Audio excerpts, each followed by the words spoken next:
John Denver was one of the most recognizable names of the 1970s, a soft-spoken voice who carried his guitar into millions of homes and gave people songs that felt like comfort. His music spoke of love, of mountains, of quiet places where life felt simpler. Yet away from the stage, his world was filled with restlessness, broken relationships, and choices that would cast a long shadow. When he climbed into a small plane on October 12, 1997, he carried with him not only decades of fame, but also years of personal struggle and controversy.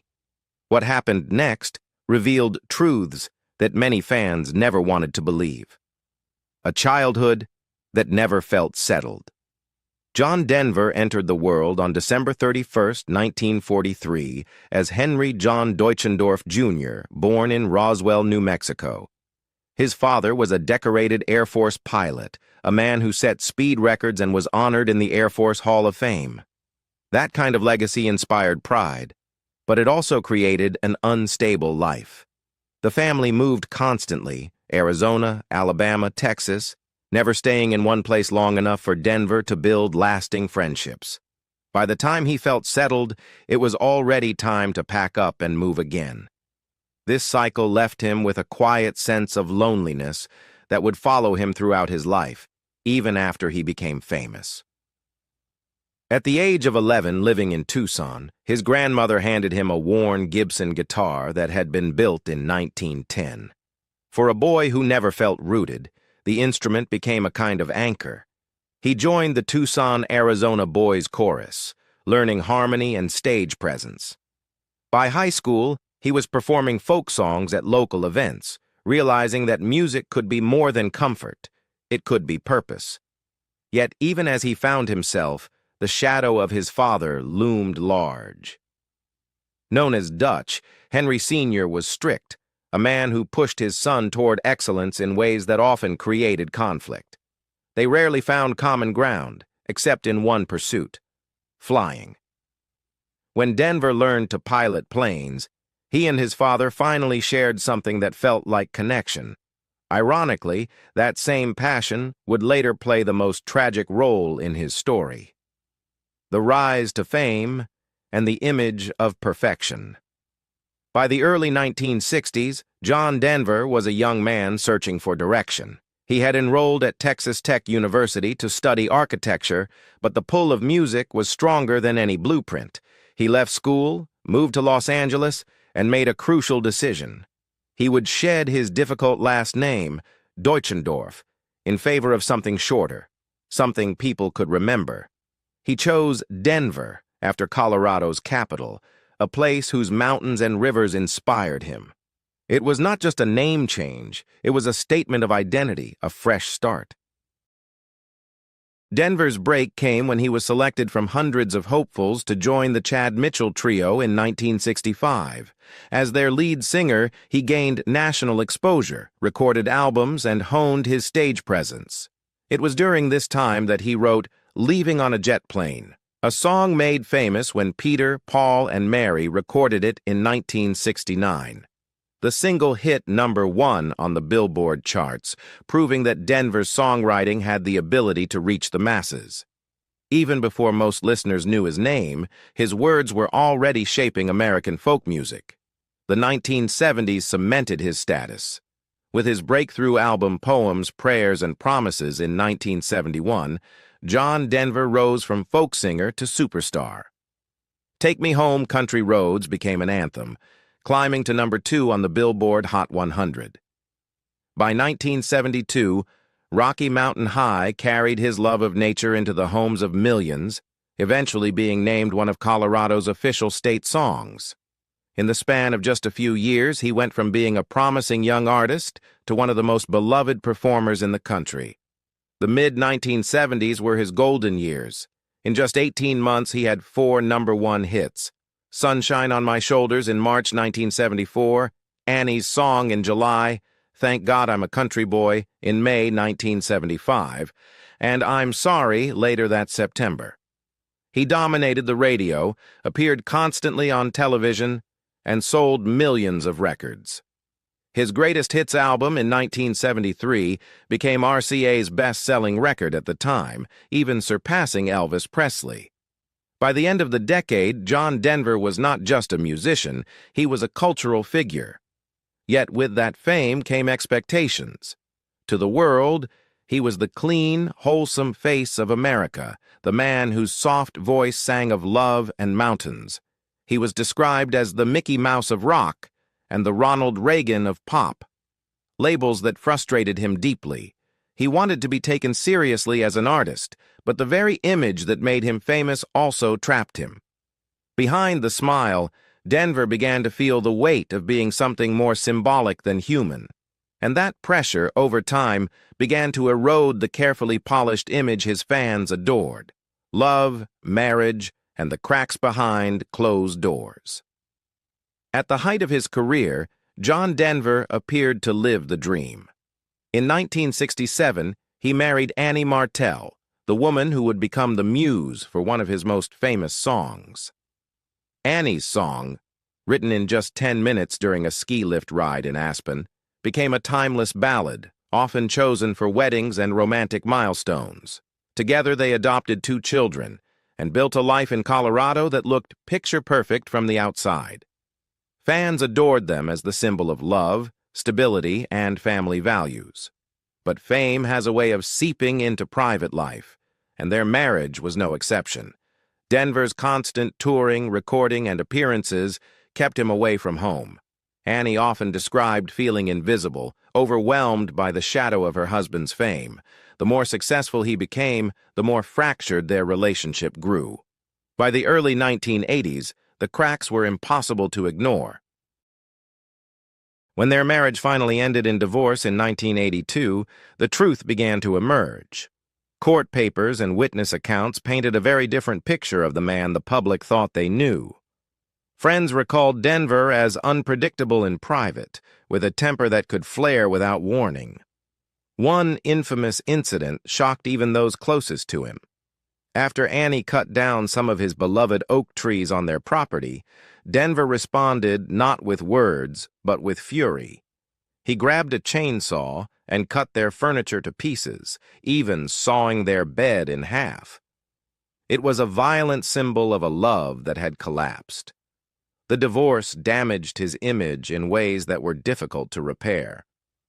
Annie stayed mostly quiet, but those who knew the couple supported her side, hinting at years of difficulty behind closed doors. Denver himself admitted to infidelity and mistakes, confessions that shattered the wholesome image he had carefully cultivated. The man who once sang of gentle love and natural beauty was now exposed as someone capable of anger, betrayal, and destruction. For many fans, it was almost impossible to reconcile the two sides. Even as he tried to move on, the scars of that marriage stayed with him. Later, in the mid-1980s, he fell for Australian actress and singer Cassandra Delaney. They married in 1988 in what looked like another fresh start. But the problems followed him. Their relationship was plagued by jealousy, distance, and Denver's controlling behavior. They had a daughter, Jessie, in 1989, a child Denver considered a miracle after believing he could never father children. Yet even this joy couldn't save the marriage. By the early 1990s, Delaney had left him, later telling Australian magazines that Denver drank heavily, lashed out, and drove staff to tears. The bitter divorce that followed left him feeling hollow, a shadow of the man who once sang of endless love. The decline of a star and the dark revelations. By the mid-1980s, John Denver's career was no longer what it once had been. Musical tastes were shifting, and the rise of synthesizers, drum machines, and a new wave of pop and rock left his acoustic style struggling to find space on the charts. For RCA Records, the label that had benefited from his massive success, Denver suddenly felt less like a priority and more like an outdated act. In 1986, after nearly 2 decades and 25 albums with RCA, the company abruptly ended their relationship with him. Denver had just completed what he thought would be his next big release, One World, and believed renewal was guaranteed. Instead, he was cut loose. It was a devastating blow. For years, Denver had been one of the label's biggest earners. His greatest hits still stood as one of the best-selling albums in RCA's history. To be dropped without ceremony revealed a truth he had long feared. Even superstardom has an expiration date. From that moment, he was forced to self-release through his own label, Windstar, a far cry from the corporate support he had once enjoyed. As his musical influence waned, the darker parts of his personal life became harder to hide. In 1994, he published his autobiography, Take Me Home, a book that stripped away the last of the wholesome John Denver image. Inside, he admitted to using marijuana, LSD, and cocaine. He confessed to cheating on both of his wives, and he described the infamous chainsaw incident himself, acknowledging that his anger sometimes went too far. Fans who had grown up with his tender songs were stunned by the raw, troubling honesty. Adding to the damage were his run-ins with the law.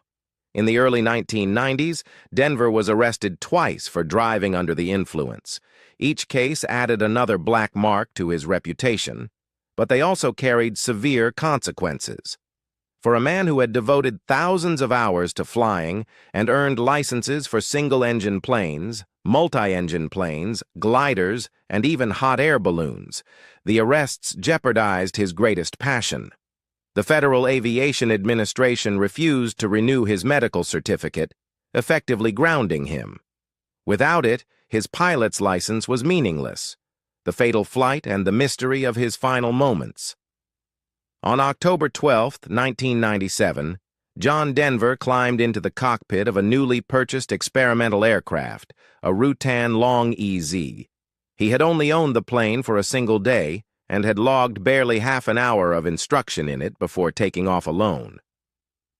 That morning, he planned a simple practice session near Monterey, California, with short takeoffs and landings. For a man who had logged more than 20,000 flight hours, it should have been routine. But this flight would be his last. Investigators later discovered that the Long-EZ carried design flaws that made it difficult and unsafe to operate. The fuel selector valve, used to switch between tanks, had been relocated to an awkward spot behind the pilot's left shoulder. To reach it, Denver would have to twist in his seat, sometimes relying on pliers to force the valve to move. Even the fuel gauges were poorly placed, requiring a handheld mirror to read. On that fateful day, the left tank ran dry while Denver was still in the air. Witnesses heard the engine sputter, then go silent. Faced with a sudden loss of power, Denver tried to switch to the right tank. In the process, his body movement likely pressed the right rudder pedal, sending the plane into a sharp nosedive. Within seconds, the aircraft plunged into Monterey Bay, killing him instantly. He was 53 years old. The National Transportation Safety Board conducted a thorough investigation and concluded that the crash was avoidable. Denver had taken off with too little fuel, failed to refuel before the flight, and was unfamiliar with the quirks of the modified aircraft. The unsafe placement of controls played a critical role, but so did his own decisions. To make matters worse, Denver should not have been flying at all. His FAA medical certificate had been revoked months earlier after multiple DUI arrests. Every moment he spent in that cockpit was, by regulation, illegal. One of the most haunting details of the crash was the silence. No distress call was ever made. Standard aviation training instructs pilots to send an emergency signal at the first sign of danger, but none came from Denver. Investigators speculated that the emergency unfolded too quickly for him to respond, or that he was too focused on trying to correct the problem. Others wondered if the communication systems themselves had failed. Whatever the case, the absence of a call added another layer of mystery to his final moments. Final words to Annie and the aftermath. The world mourned on October 12, 1997, when news spread that John Denver had been killed in the crash. Vigils appeared across the country, and tributes poured in from fans and fellow musicians alike. Yet beneath the sorrow was a painful reality. His death was not the result of fate alone, but of a series of choices, some mechanical, some personal, that ended in tragedy. For the aviation world, his crash became a case study in the dangers of experimental aircraft and the consequences of ignoring regulations. For the music world, it was the silencing of a voice that had once defined an era. In the years that followed, posthumous releases kept his music alive. The Wildlife concert recorded during his final tour became a treasured album for fans, capturing not only his timeless songs, but also his deep passion for nature and environmental causes. Exhibits, tribute concerts, and even a bronze statue at Red Rocks Amphitheater in Colorado ensured that his name would not fade from memory. For many, his legacy remained tied to the beauty of his music, even as his flaws and mistakes were impossible to ignore. But the tragedy carried an even more personal weight for Annie Martel, the woman who had once been his great love. Though their marriage ended in heartbreak, their bond was never completely severed. Denver continued sending her flowers on her birthday and Mother's Day long after the divorce, gestures that revealed the lingering affection he carried. Days before his death, Annie had sent him flowers for his birthday. He called to thank her, and in that final conversation, just before hanging up, he paused and said softly, "Oh, but Annie, I love you." She replied in kind, not knowing these would be their last words. Hours later, the man who had once written her the most famous love song of the 1970s was gone. That final phone call revealed something deeper than scandal or mistakes. Despite all the broken pieces of his life, John Denver's heart still clung to love. It was a reminder that behind the fame, behind the reckless decisions and the anger, he was still human, vulnerable, searching, and flawed. His story was not just about success or tragedy, but about the contradictions that made him who he was. For fans who still sing "Take Me Home, Country Roads" or Annie's Song, those contradictions remain part of the mystery, one that time has not fully erased. John Denver's life was filled with triumphs and shadows, with music that healed and choices that hurt. His death closed a chapter that left behind both beauty and questions. What do you think? Should John Denver be remembered more for his music or for the darker truths that emerged later in his life? Share your thoughts in the comments below. And if you found this story meaningful, don't forget to like, share, and subscribe for more.